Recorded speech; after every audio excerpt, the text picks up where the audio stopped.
Tell me, what is it you plan to do with your one wild and precious life? Welcome to Our Human Sustainability.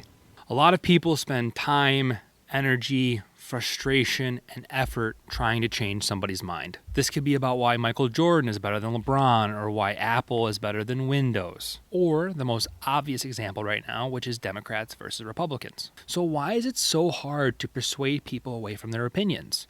Well, the answer might be a little bit simpler than you thought, and it has to do with their set of values. Humans will die for their values. It is what drives their moral thought and decision making. I was recently having a conversation with a close friend of mine, shout out April, and we talked a lot about her values and what she holds near and dear and what she's looking for politically and in the government, which is a little bit different than me.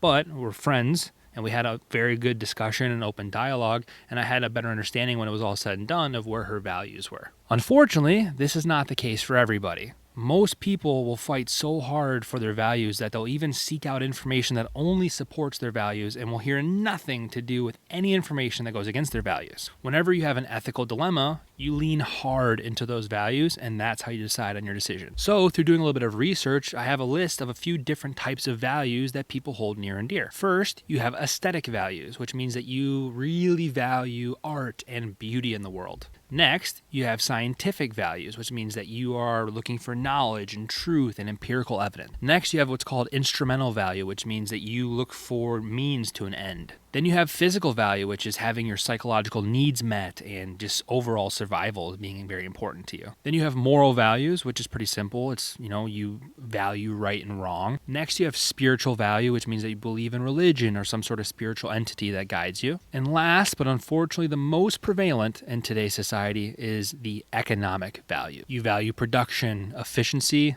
and monetary. Too much of today's society leans heavy into economic value, and there could be an argument that can be made that that's kind of how it's always been. It's probably been always at the forefront. It's always been the most important value for the biggest group of people. But in order for us to grow, we're going to have to be open to a few different types of values other than just believing in one value or two values or three values.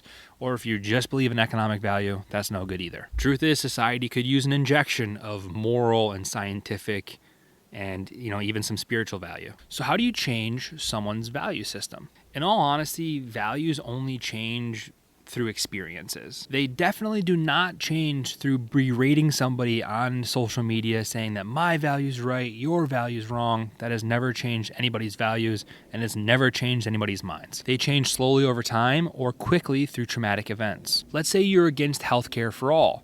Well, that might be how you feel right now, but if you were to lose somebody because, a loved one didn't have health care, that may change your perspective and then change your value and change your opinion on what you think about universal health care.